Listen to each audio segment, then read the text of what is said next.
찬송가 91장입니다.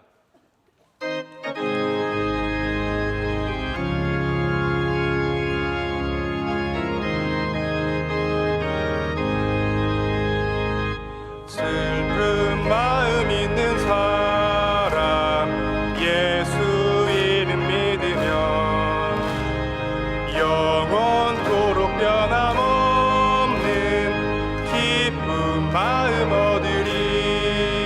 예수의 이름은 세상의 소망이요, 예수의 이름은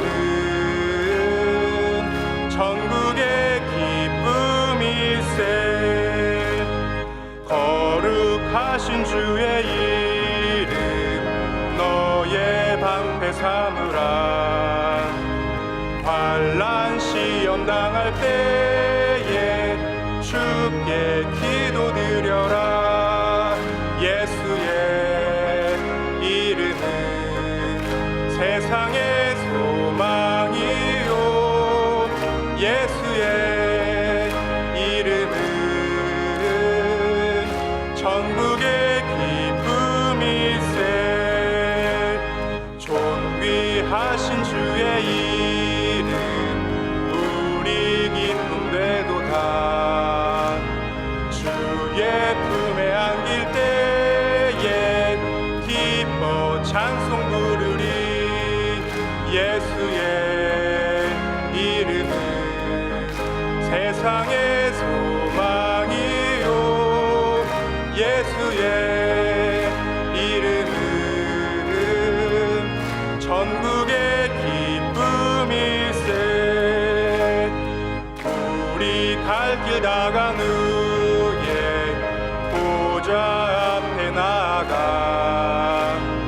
왕의 왕께 경배하며 멸류관을 드리리. 예수의 이름은 세상의 소망이요, 예수의 이름은 천국의 기쁨일세. 오늘 우리에게 주신 하나님의 말씀은 신약 성경 고린도후서 5장 16절에서 21절의 말씀입니다.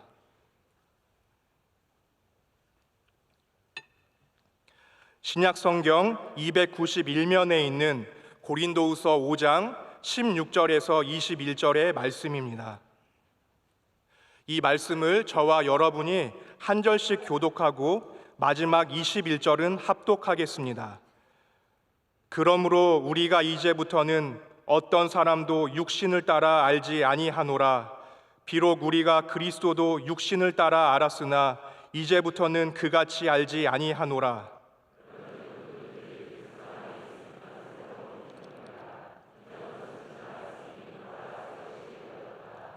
모든 것이 하나님께로서 났으며 그가 그리스도로 말미암아 우리를 자기와 화목하게 하시고 또 우리에게 화목하게 하는 직분을 주셨으니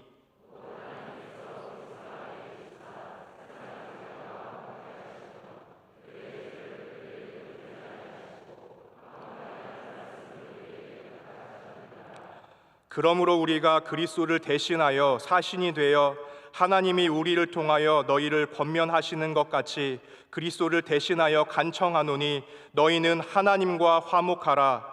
하나님이 죄를 알지도 못하신 이를 우리를 대신하여 죄로 삼으신 것은 우리로 하여금 그 안에서 하나님의 의가 되게 하려 하심이라. 아멘.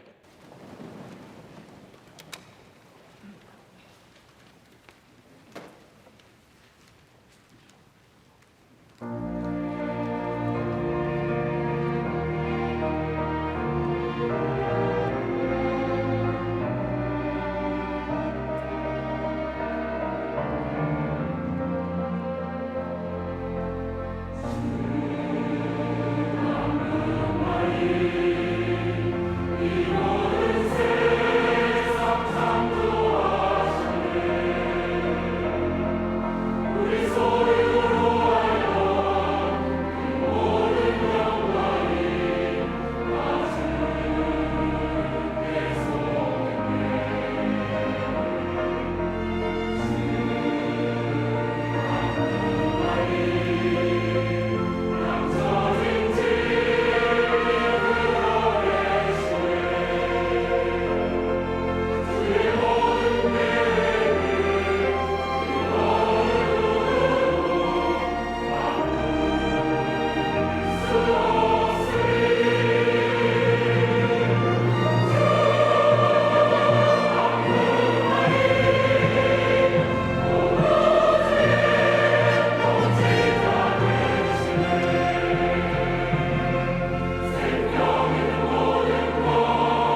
이제 하나님의 말씀을 듣는 시간입니다.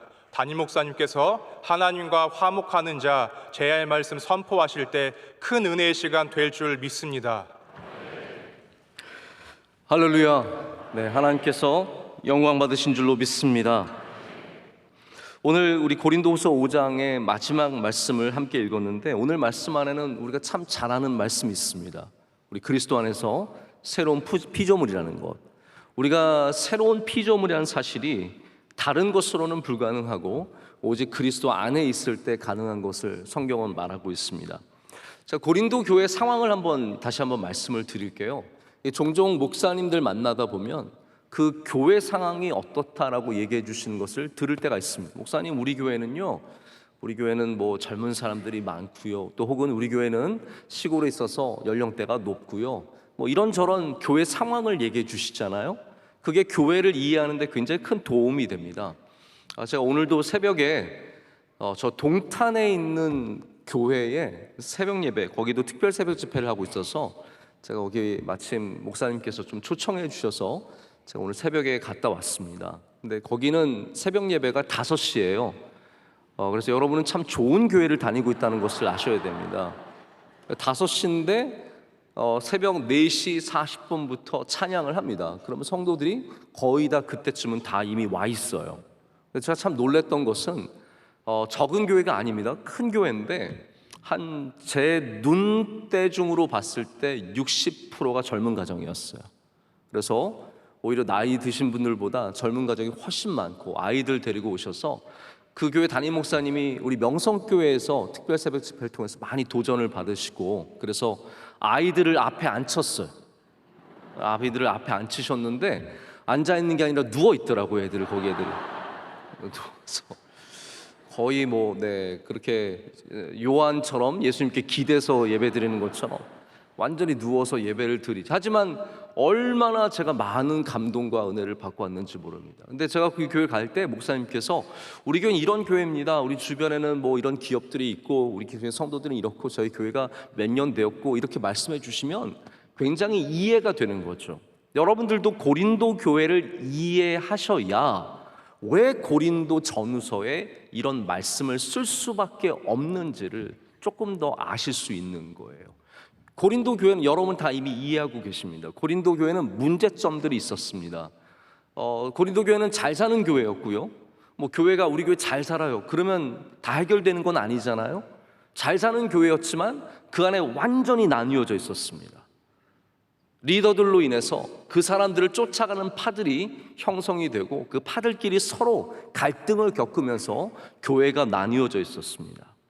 예수님을 믿지만 내가 누구와 더 가까우냐에 따라서 교회가 나뉘었습니다. 여러분, 이거 참 웃긴 일 아닙니까?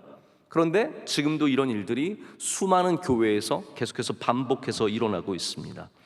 이들은 예수님을 믿는다고 했지만 그 안에 여러 가지 타락의 모습이 있었습니다. 물질적인 타락도 있었고요, 성적인 타락도 있었습니다. 영적으로 혼란스러웠습니다. 여러분, 뜨겁게만 기도하면 되느냐?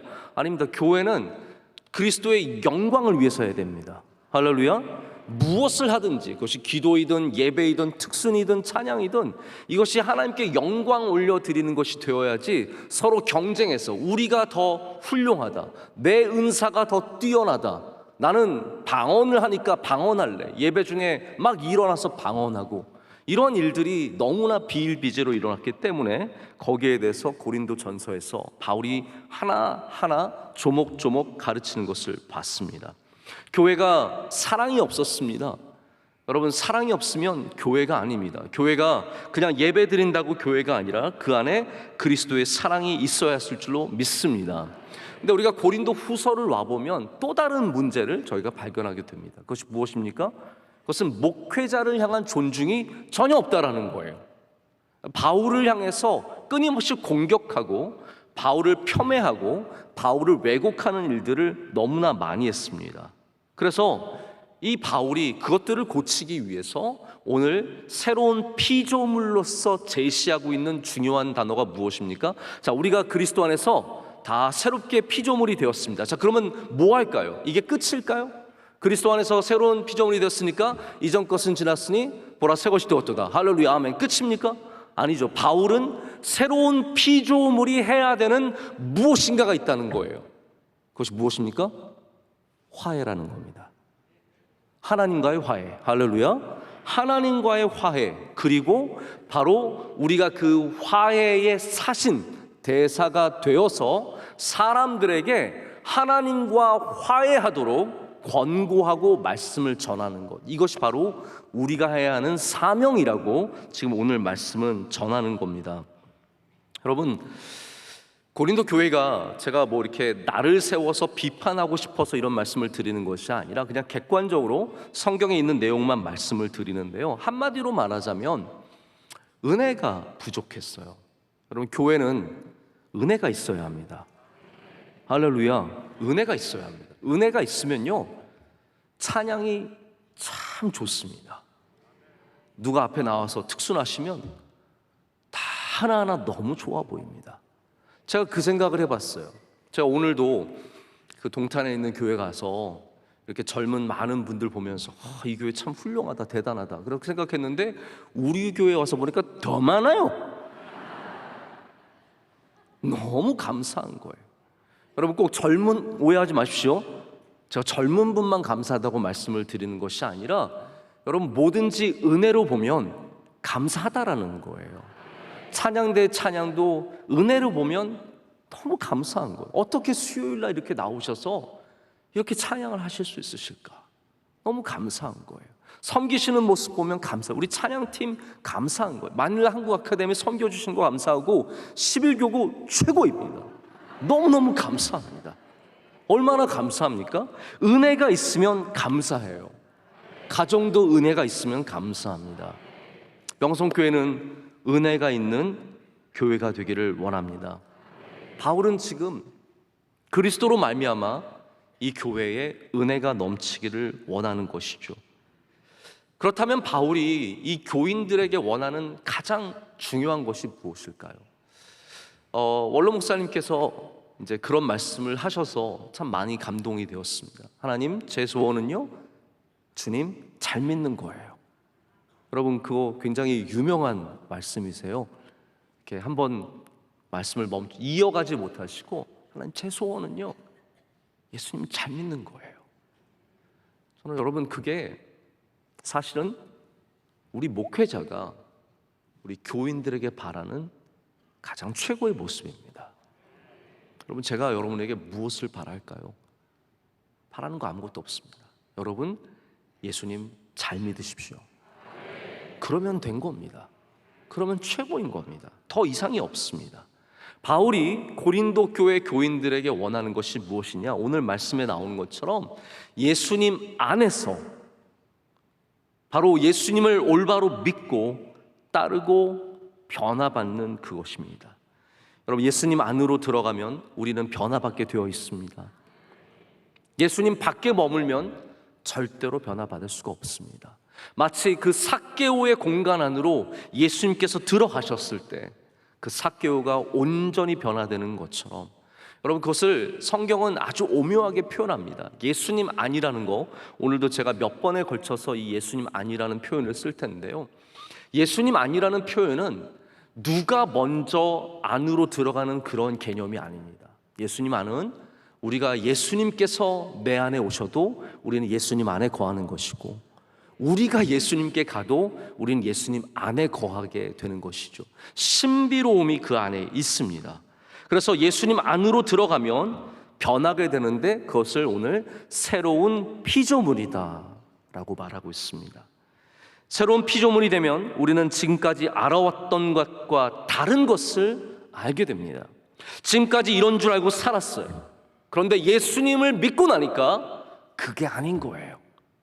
우리의 목적이 바뀌게 되고 우리 생각이 바뀌게 되고 우리 삶의 방식이 다 변화받게 되는 것입니다. 이것이 바로 이전 것은 지나갔으니 보라 새 것이 되었도다의 의미입니다.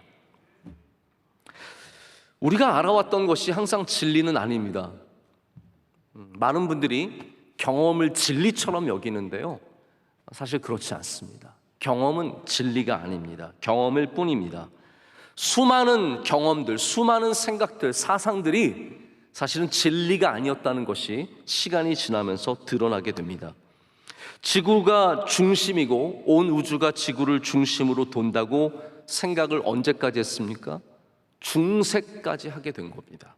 그런데 지금은 음모론자가 아니면 그렇게 생각하는 사람 없습니다. 혹시 여러분 중에 아직도 지구를 중심으로 세계가 돈다고 생각하시는 분 계십니까? 우주가 돕니까? 그건 여러분이 돈 거죠. 뭔가 도는 거의 주체가 바뀌었죠. 음모론자들은 요즘에도 여러분 신기한 음모론자들 굉장히 많습니다. 지구가 평평하다고 믿는 분들도 있어요. 그래서 뭐 어떤 NBA 농구 선수는 지구가 평평하기 때문에 웬만하면 비행기 안 탄대요. 나중에 가다 툭 떨어질까 봐 겁이 나가지고 안 탄다는 얘기도 제가 들은 적이 있습니다. 여러분, 과학은 어떤 객관적인 실험을 통해서 증명된 사실이지만 당시에 맞았던 것이 지금은 틀리는 일들이 얼마나 비일비재하게 많은지 모릅니다. 그래서 과학이라는 것이 우리가 보기에 진리처럼 여겨지지만 사실일 뿐이지 진리는 아니라는 거예요.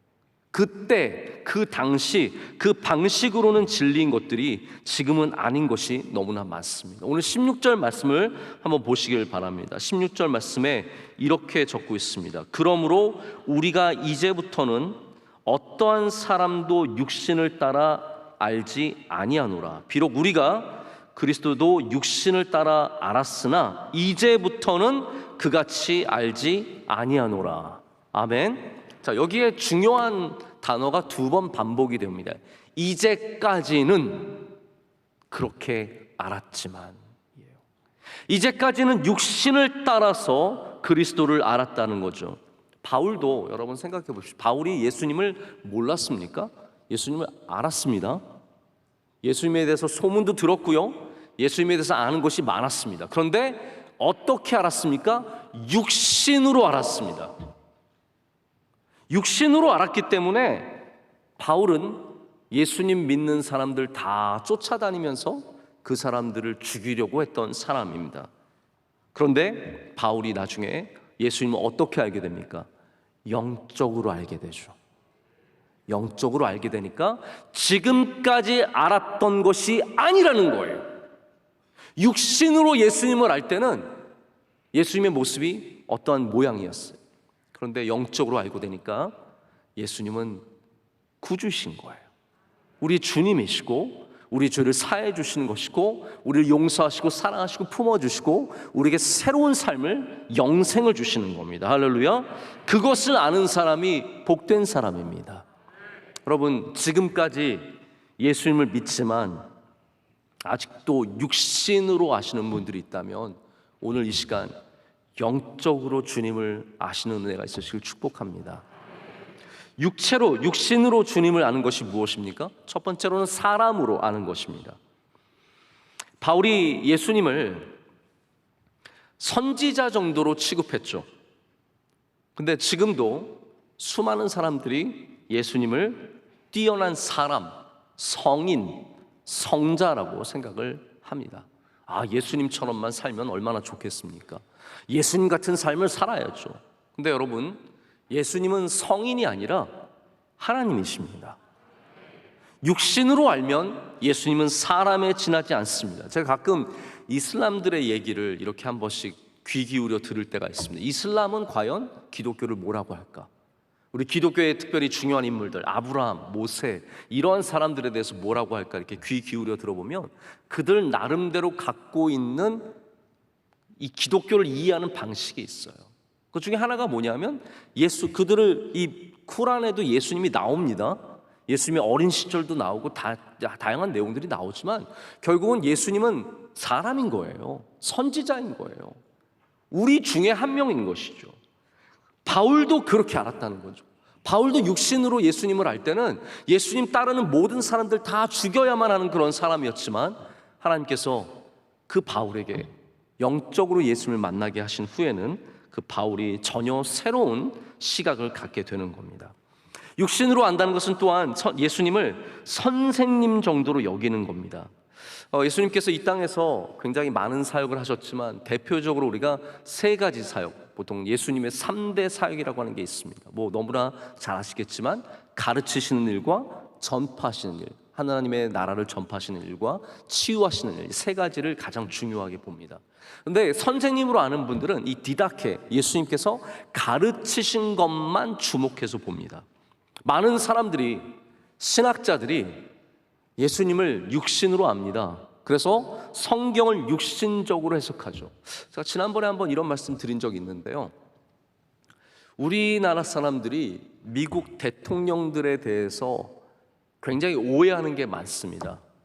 그래서 미국 대통령들이 다 예수님 잘 믿은 줄 아는데 사실은 꼭 그렇지는 않습니다. 그리고 우리가 아는 지금의 예수님을 잘 믿는 것과 17세기, 18세기 그 당시에 예수님을 잘 믿는 모습은 조금 다른 게 많았어요. 그렇기 때문에 지금에 딱 정형화시켜서 그냥 교회 예배 잘 나가는 대통령의 모습은 지미 카터부터 시작했다고 해도 과언이 아닙니다. 그 전엔 좀 달라요. 특별히 이 토마스 제퍼슨이라고 하는 아주 유명한 미국의 대통령이 있었죠. 제퍼슨이 뭘 만들었냐면요, 자기의 성경을 만들었어요. 이 성경을 만들어서 국회의원들한테 다 나눠줬어요. 근데 그 성경이 어떤 성경이냐 하면 예수님의 기적을 다 잘라버렸어요. 지금도 그래서 제퍼슨 바이블이라고 치면은 제퍼슨이 편집한 성경이 나옵니다. 근데 이 성경에는 모든 신적인 요소들은 다 빠지고 예수님의 좋은 말씀들, 이웃 사랑해라, 용서해라, 베풀어라, 이런 좋은 말씀만 담아서 예수님을 우리에게 제시해 줍니다. 여러분, 예수님은 그러면 그냥 좋은 선생님이십니까? 그거는 육신으로 예수님을 알 때는 좋은 선생님이지만 영적으로 알게 되면 예수님은 우리를 사랑하시는 바로 하나님의 아들 그리스도이십니다. 우리가 육신으로 또한 예수님을 알면 세 번째로는 육신의 것을 제공해 주시는 분으로만 생각을 하게 됩니다. 여러분, 예수님은 물론 우리에게 좋은 것을 주시는 분이십니다. 예수님께서도 스스로 그렇게 말씀하셨어요. 하나님께 좋은 것을 달라고 구하면 아버지가 아들에게 다른 걸 주겠냐라는 거예요. 어떻게 그러겠냐라는 거죠. 예수님도 마찬가지로 우리에게 좋은 것을 주시는 분이십니다. 하지만 예수님의 목적이 우리를 그냥 세상에서 잘 먹고 잘 살게 하는 것은 아닙니다. 그게 예수님의 목적은 아니라는 거예요. 그럼 예수님의 진정한 목적은 무엇입니까? 바로 우리를 하나님과 화해하게 하는 것이며 또 우리의 삶 가운데 영과 육이 다 잘 되기를 원하시는 거죠. 그래서 다시 한번 말씀드리지만 오늘 혹시 여러분 안에 조금이라도 예수님을 육신으로 믿는 일이 있으시다면 오늘 영적으로 예수를 믿으시는 은혜가 있으시기를 축복합니다. 우리 삶 가운데 어떤 사건이나 계기를 통해서 전혀 다른 이해를 갖게 되는 경우가 있습니다. 바울이 그런 거죠. 바울은 이 다메섹으로 가는 도중에 예수님을 만났습니다. 그 강한 빛을 보고 눈이 멀었었고 그는 예수님을 만나게 됩니다. 그로부터 그는 전혀 새로운 피조물이 되어서 이전 것을 완전히 다 지나가고 새 것이 되었습니다. 여러분, 우리 대한민국의 코로나 기간 동안에 한국 교회가 굉장히 많은 어려움을 겪었습니다. 정말 많은 억울한 일들도 많이 당했고 또 수많은 오해와 비난을 많이 들어야만 했습니다. 때로는 수긍이 되는 뭐 그럴 수 있겠지 하는 부분도 있지만 사실 대부분은 이 어이없는 무지함과 또 교회를 핍박하는 그러한 의도적인 폄훼가 있다는 것을 저희가 잘 알고 있죠. 근데 왜 사람들이 이렇게 할까요? 미워하는 사람들은 우리가 어쩔 수 없습니다. 그런데 문제는 뭐냐 하면 모르기 때문에 그러는 사람들도 굉장히 많다라는 거예요. 오늘 말씀의 마지막 부분도 그렇지만 우리가 해야 되는 것은 이 세상의 사람들이 왜 교회가 있는지를 알게 하는 것에 있습니다. 우리는 왜 교회가 있어야 하는지를 우리 일반인들에게도 예수를 믿지 않는 사람들에게도 알려야 하는 그런 책임을 갖고 있어요. 알면 달라지는 거예요. 여러분 잘 들어보세요. 저를 아시면요, 저 굉장히 괜찮은 사람인 걸 아실 수 있으세요. 모르셔서 그래요. 모르니까 목사가 그렇겠지. 아니요, 알면 달라질 수 있어요. 저 집사님 벅지 보기엔, 뒤에서 보기엔 되게 인상 팍팍 쓰는 것 같지만 가서 말 걸어보면 너무 따뜻하고 좋은 분이신 거예요. 알면 달라지는 게 얼마나 많은지 모릅니다. 여러분, 우리는 알아야 합니다. 할렐루야. 먼저는 하나님을 바로 알아야 되고요, 예수님을 알아야 되고, 교회를 알아야 합니다. 알면 바뀌는 일들이 참 많습니다. 제가 지난번에 한번 이런 말씀 드린 적이 있는 것 같은데요, 제가 흑인 동네에 가서 정말 저희 아내와 함께 뉴욕에 이제 교회를 저희가 섬길 때인데, 흑인 교회에 가서 타이어가 펑크 났을 때 저 너무 무서워. 야, 우리 둘이 이제 여기서 순교하는구나. 정말 저는 두려워. 제가 알거든요, 그 지역이 흑인들밖에 없는 지역인 걸 너무나 잘 알기 때문에, 야, 이제 큰일 났다.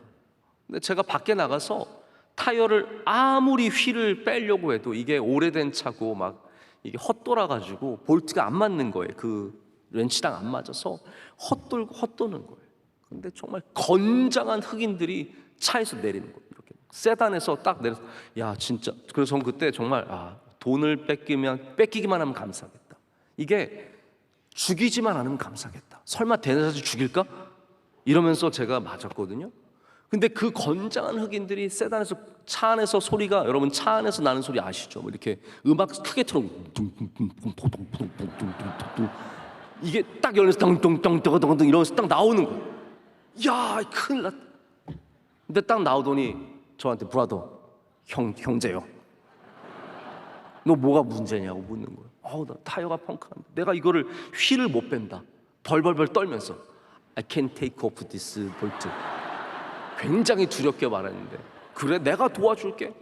그 건장한 청년이 딱딱 하니까 그대로 나사가 풀려가지고 타이어 휠 다 껴주고요, 그냥 인사만 하고 고마워, 잘 지내, 그러고 그냥 갔어. 제가 그 뒤로 그 지역에 대한 두려움이 사라졌어요. 여러분, 알면 그 사람도 사람인 거예요. 우리가 두려워하니까, 알지 못하니까 끊임없이 두려워할 뿐이죠. 바울이 예수님을 몰랐기 때문에 예수님을 핍박한 겁니다. 예수 믿는 사람 다 잡으러 다닌 겁니다. 그런 유대인의 입장에서 예수님을 알았습니다. 육신으로 알았습니다. 그래서 나무에 달린 자는 저주받은 거예요. 예수님은 우리를 구원하신 게, 이게 얼마나 여러분 관점이 다릅니까? 유대인들은 예수님을 나무에 달려 죽은 자, 저주받은 사람으로 보고 있는 것이고, 그러나 바울이 예수님을 만났을 때는 그것이 바로 우리의 죄를 사해 주시는 화해의 모습이었다라는 거죠. 이게 얼마나 관점이 달라지는 겁니까? 여러분, 그렇기 때문에 우리는 우리 주변에 있는 사람들이 예수님을 만나도록 바로 그 사신의 역할을 해야 될 줄로 믿습니다. 예수님을 만나면 바뀔 수 있습니다. 남편이 예수님을 모르니까 핍박하고 교회를 모르니까 그렇게 뭐라 그러시는 거지, 와서 은혜를 받으면, 주님을 알게 되면 다 바뀔 줄로 믿습니다. 자녀들이 예수님을 몰라서 세상에서 방황하고 끝까지 거부하는 것이지, 주님의 사랑을 경험하게 나면 여러분 변화될 줄로 믿습니다. 그것이 바로 새로운 피조물이 얻는 은혜입니다.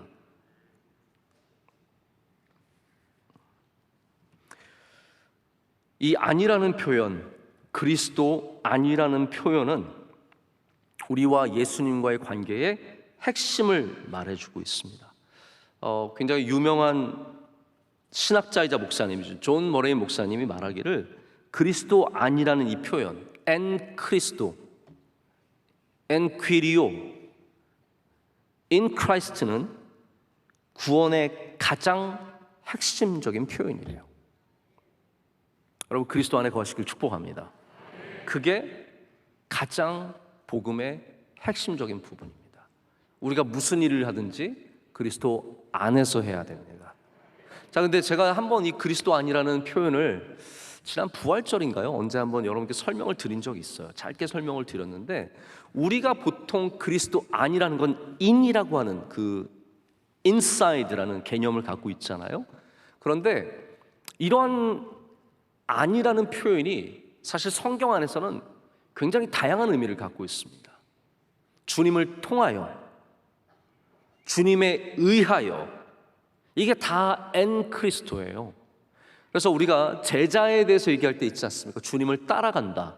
그거 여러분 엔크리스토입니다. 주님을 따라가는 거 엔크리스토인 줄로 믿습니다.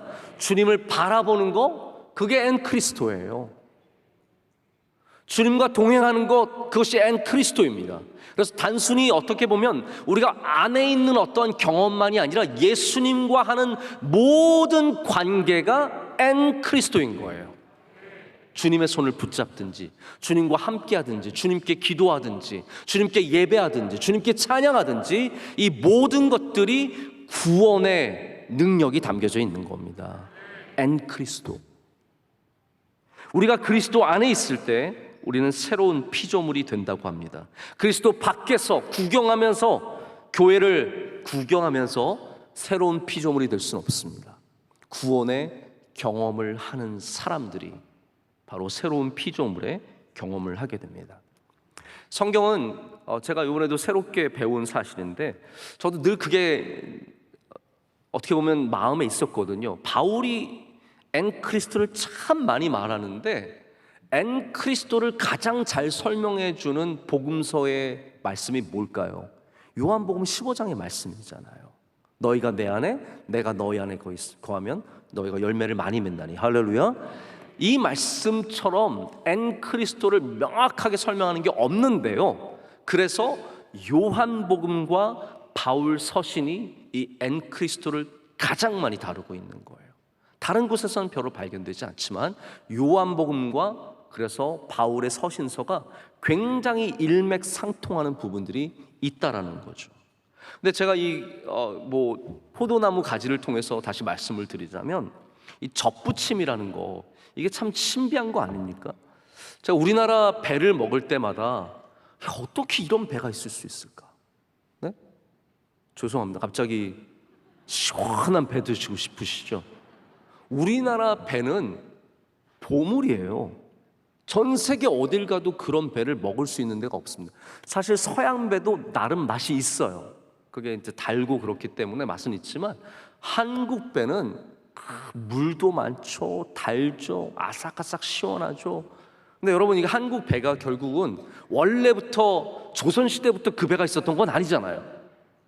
이게 어떻게 보면 개량되고 개종되고 계속해서 발전하다가 여기까지 오게 된 거거든요. 이거 발전시키는 방법이 지금은 유전자 이런 많은 것들이 있겠지만 대부분은 접붙임이라는 기술을 통해서 품종을 개량하고 발전을 시키는 겁니다. 제가 이런 말씀을 드리냐면요, 우리가 예수 그리스도 안에, 다시 말해서 우리가 주님께 접붙이게 되면 우리는 열매를 맺는데 누구의 열매를 맺게 됩니까? 굉장히 중요한 문제예요. 자, 다시 말씀드릴게요. 관심 없으신 분들, 자, 질문을 드리고 있습니다. 질문은 무조건 싫어하시는 분들이 계세요. 잘 들어보세요. 우리가 가지입니다. 주님께서 말씀하셨어요. 나는 포도나무요, 너희는 가지라고 말씀하셨어요. 우리가 가지인데 그것이 돌감람나무, 참감람나무를 떠나서 우리가 주님께 접붙임을 하면 우리 가지를 통해서 맺히는 열매는 누구의 열매입니까? 그리스도의 열매잖아요. 그리스도의 열매. 내 열매가 더 이상 아니라는 거예요. 그래서 구원받은 사람의 삶의 열매는 그리스도의 것입니다. 이제는 내가 내 주장대로 내 원하는 대로 사는 것이 아니라 주님 안에 내가 딱 붙였기 때문에 주님의 뜻이 이루어지는 삶을 살게 되는 것이죠. 그것이 오늘 말씀의 무엇입니까? 그게 바로 화해라는 거예요. 화해를 누가 할 수 있느냐? 그냥 내가 오늘 화해해야지, 그걸로 화해하는 게 아니라는 겁니다. 우리가 주님 안에 새로운 피조물이 되어야 거기에 화해라는 열매가 맺힐 수 있다는 겁니다. 우리가 예수님 안에 있을 때 예수님이 기뻐하시는 열매들 맺혀질 줄로 믿습니다. 바울은 고린도 교회가 화해하는 교회가 되기를 원했습니다. 왜 그렇습니까? 먼저는 지금 우리 고린도 후서의 맥락을 아시잖아요. 고린도 간다고 했다가 안 간다라고 하는 그러한 오해 때문에 지금 고린도 교회가 바울을 계속해서 비난하고 있는 거거든요. 한마디로 말하자면 바울은 고린도 교회와 화해하고 싶은 겁니다. 그렇겠죠? 우리 화해하자는 거예요. 우리 잘 지내자는 거예요. 그런데 이 화해가 어떤 의미의 화해일까요? 바울이 생각하기를 고린도 교회가, 우리 항상 연보하면 고린도 교회가 떠오릅니다. 왜냐하면 고린도 교회는 돕는 것을 그래도 기뻐하는 교회였어요. 연보를 드리는 교회였어요. 바울의 사역이 도움이 되었어요. 그러니까 바울이 내 사역에 도움이 되니까 고린도 교회랑 화해해야지, 이런 생각을 가졌겠습니까? 우리가 남이가 그러면서 화해하자는 걸까요? 아니에요. 잘 들어보십시오. 바울이 고린도 교회와 화해하기 원하는 이유는 잘 지내고, 그래서 도움을 받고, 그래서 함께 좋은 일 하자, 이런 의미가 아닙니다. 다시 말씀드리자면 그 이유는 뭐냐면, 화해는 하나님이 모든 구원받는 사람에게 주신 직분이기 때문에 그 직분을 감당하기 위해서 화해하자는 거예요. 다시 말씀드립니다.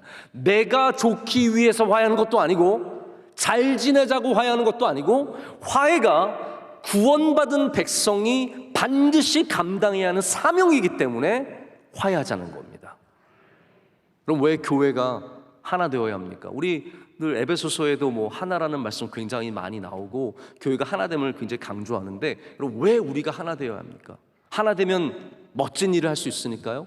한경직 목사님이 유명한 말씀하셨죠. 교회가 싸우지만 않아도 부흥한다.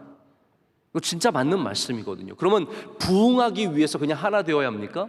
아닙니다. 우리는 무슨 일을 하든지 하나님의 말씀 때문에 해야 돼요. 우리가 하나 된다면 하나님께서 교회가 하나 되라고 말씀하셨기 때문에, 그것이 하나님의 뜻이기 때문에 하나가 되어야 된다라는 거예요. 자꾸 하나라고 해서 죄송합니다. 하나가 되어야 해요.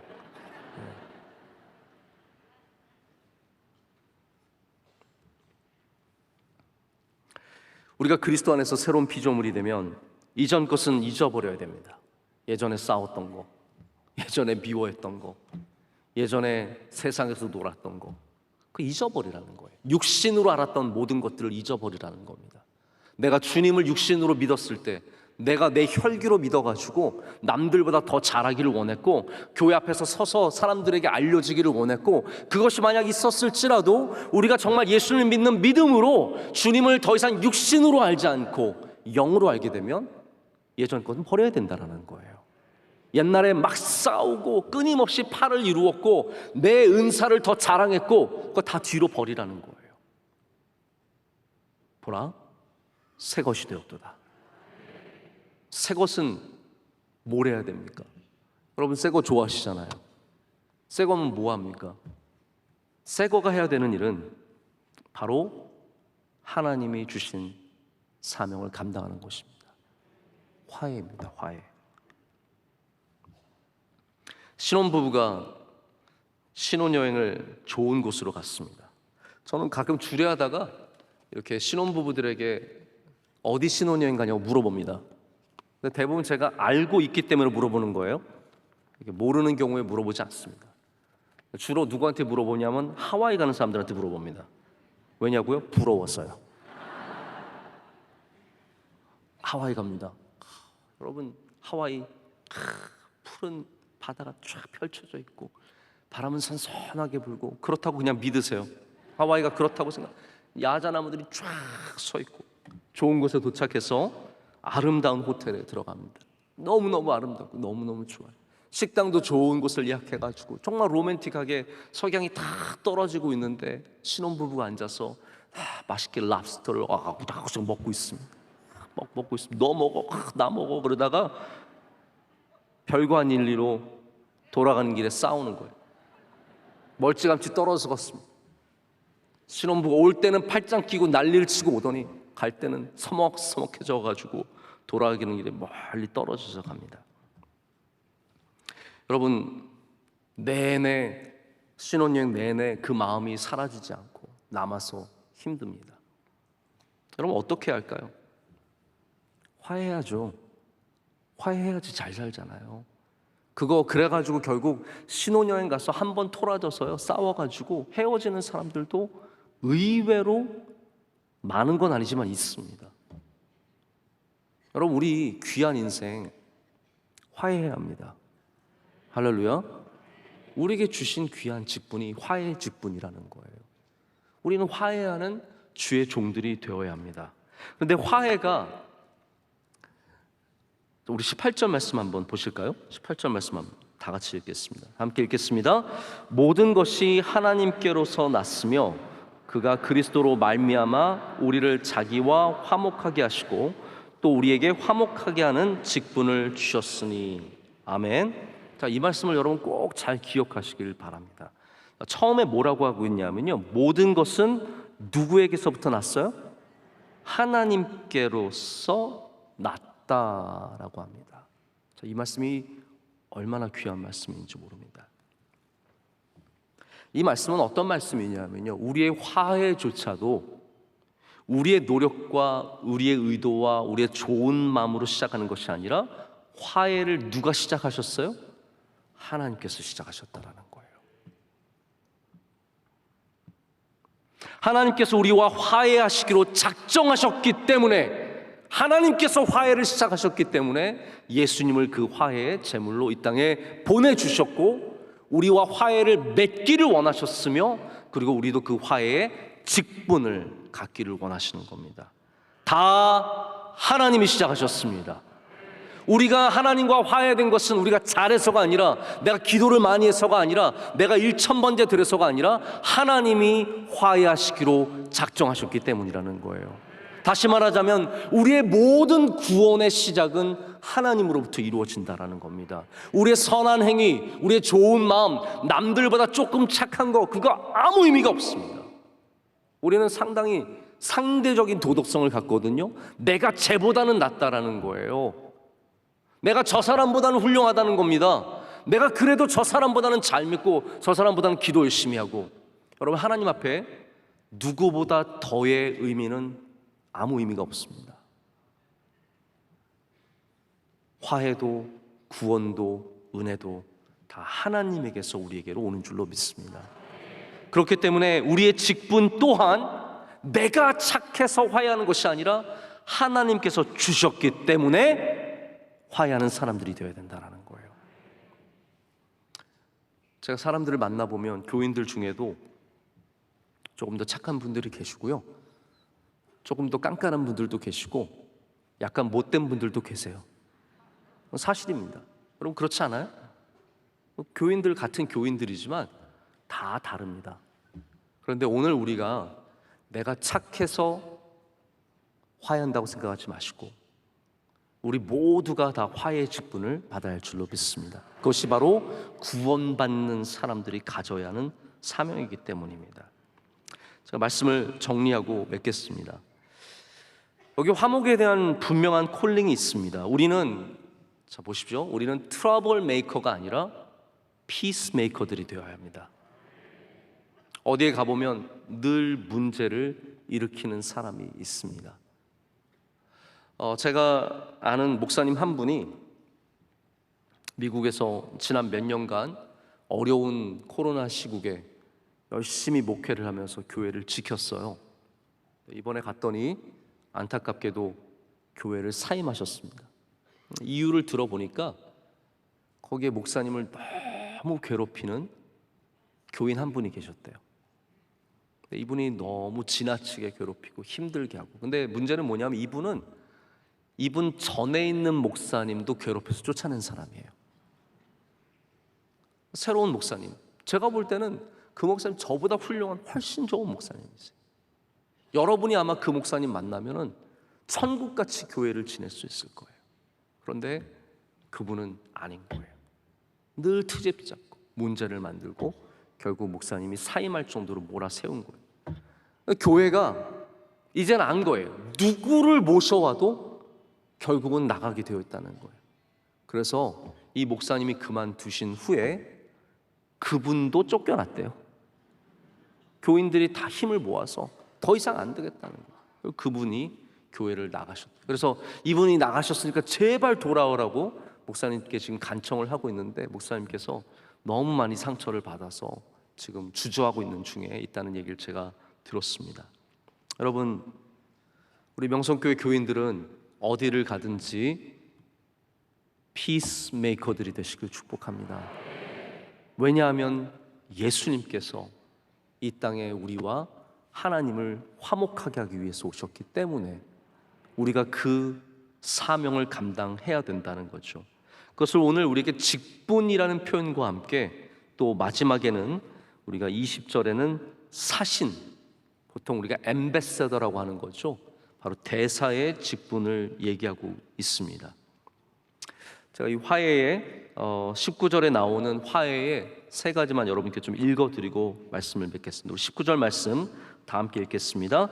곧 하나님께서 그리스도 안에 계시사 세상을 자기와 화목하게 하시며 그들의 죄를 그들에게 돌리지 아니하시고 화목하게 하는 말씀을 우리에게 부탁하셨느니라. 아멘. 여기 화해의 세 가지 중요한 의미가 나옵니다. 첫 번째는 그리스도 안에 계시다라는 것이죠. 그것은 무슨 말입니까? 제가 아까 말씀드렸다시피 그리스도 안에 계시는 것은 다양한 의미를 갖고 있습니다. 화해는 그리스도를 통하여 하신다는 말씀입니다. 그리스도를 통하여 화해한다는 것이죠. 두 번째는 우리의 죄를 우리에게 돌리시지 않는다는 것, 바로 우리의 죄를 용서하시고 잊어주심으로 말미암아 바로 화해하시는 것을 말하고 있습니다. 하나님께서 우리와 화해하시는 이유는 바로 그리스도를 통해서 우리의 죄를 용서해 주셨기 때문입니다. 그리고 바로 우리에게 그 화목하게 하는 말씀을 부탁하십니다.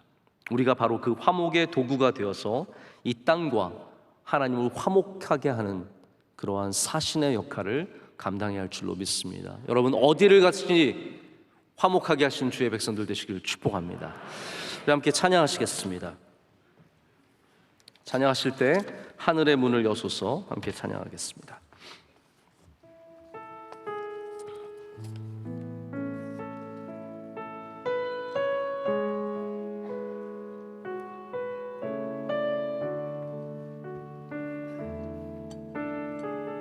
하늘의 문을 여소서. 하늘의 문을 여소서. 이곳을 주목하소서. 주를 향한 노래가 꺼지지 않으니 하늘을 열고 보소서. 이곳에 임재하소서. 주님을 기다립니다. 기도의 향기가 하늘에 닿으니 주여 임재하여 주소서. 이곳에 오셔서 이곳에 앉으소서. 이곳에서 드리는 예배를 받으소서. 주님의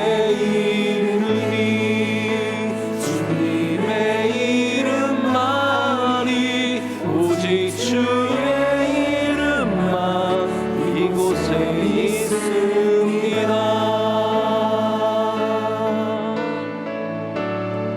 선물하겠습니다. 하늘의 문을 여소서. 하늘의 문을 여소서.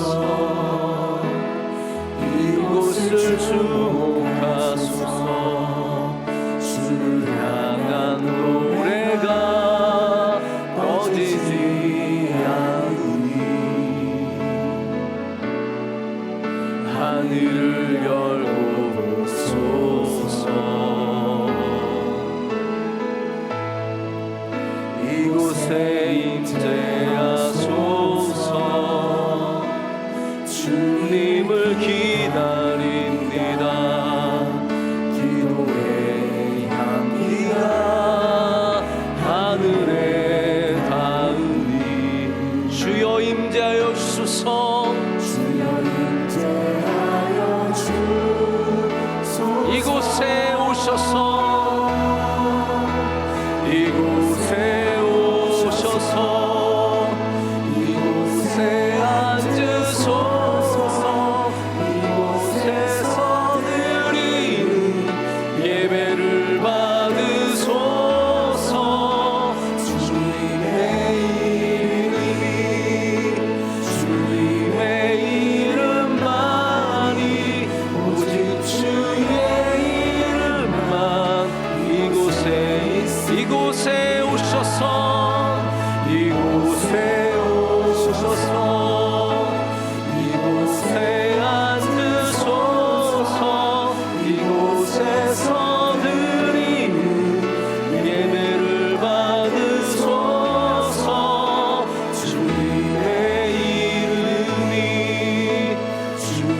기도하겠습니다. 이곳에 오시옵소서.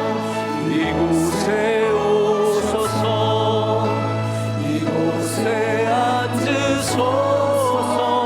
이곳에서 드리는 예배를 받으소서.